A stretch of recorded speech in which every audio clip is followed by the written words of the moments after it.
Hidalgo. En tous les cas, les mêmes spectateurs, le même cadre et les mêmes hommes au centre du terrain. Avouons qu'on était un peu troublés de retrouver ce Paris-Bordeaux bis à une semaine de distance. Et tout de suite, on va s'apercevoir ici, avec ce débordement de Rocheteau, que la similitude s'arrête là. Girard a mis le ballon en corner dès les toutes premières minutes du match. Et comme c'est presque toujours la loi sur 2 matchs de coupe, les joueurs qui reçoivent sont les plus prompts à entrer dans la partie. Difficile, vous le savez, de souffler le ballon aux 9 Parisiens. Kourichi chatouillant ici au passage la cheville de Rocheteau. L'arbitre ordonne un coup franc. Et à ce moment-là, les 40 000 spectateurs ne se doutent pas qu'ils vont assister à une phase diablement spectaculaire. Sans doute le meilleur moment de ce quart de finale. Quart de finale plutôt mi-figue, mi-raisin. Ça se regarde sans commentaire.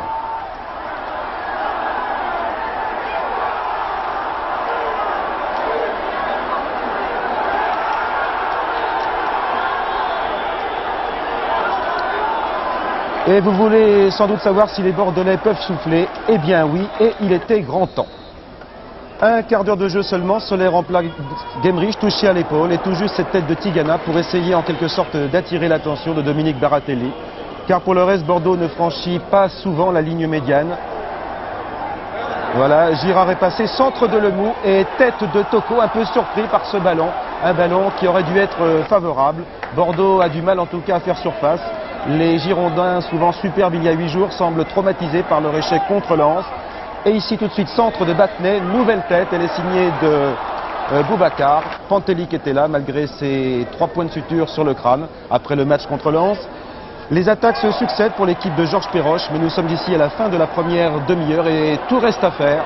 Alors que Trésor sauve son camp, corner encore mais qui ne donnera rien. Les hommes de Jacquet sont dominés mais ne s'affolent pas. Mais il faut le dire, côté construction, c'est plutôt pauvre. Action bordelaise au compte-gouttes. Tout juste regardez ce numéro du petit Alain Giresse qui donne beaucoup de fil à retordre à 5 maillots blancs. Ça se termine par un coup franc contre Fernandez. Tout cela n'est pas tellement enthousiasmant.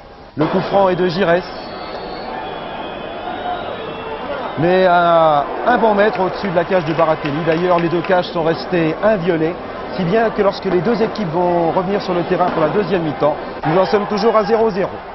Tout cela bien sûr fait l'affaire des Bordelais, mais la physionomie ne change pas, avec un Rocheteau au sol. Corner contre Rohr, corner de Rocheteau, et là la tête de Renaud ne passe pas très loin. Et puis on va retrouver un Rocheteau très actif, coup franc à la 25e minute de jeu. Le ballon de l'autre côté pour le grand Yougoslave de Paris sur Jacques. En face de lui, Kourichi, il est passé. Se présente Trésor, il ne passe pas mais c'est la faute indiscutable, mais toujours discuté, en tout cas l'arbitre M. Lopez, regardez, ne préfère ne pas être entouré, mais pas de doute, il vient de montrer du doigt le point de pénalty. Battenet s'élance, un tir millimétré au ras du poteau et c'est le but d'avance après lequel Paris court depuis 70 minutes. 1-0 bien sûr, c'est bien, mais pas suffisant. Et sur cette touche à 6 minutes seulement de la fin, le score n'a pas encore changé, 1-0 toujours, Bordeaux n'a pas plié, mais tant que ce n'est pas fini, vous le savez, tout peut se produire. Tigana, ici Gérard Soler, et puis tout de suite, ouvrez bien les yeux, un contre et une faute monumentale de Trésor, cadeau énorme pour son coéquipier de l'équipe de France, Dominique Rocheteau, 2-0. Pourtant, Trésor avait sauvé son camp en première période, alors qu'au cours de la deuxième, il a en quelque sorte à lui seul donné la victoire au PSG, que Marius oublie bien vite cette soirée, 2-0. Une équipe bordelaise malheureuse, mais que l'arbitre ne va pas accabler davantage sur cette attaque de Rocheteau. Petite faute de Girard, mais heureusement à quelques centimètres de la ligne, 2-0, comme le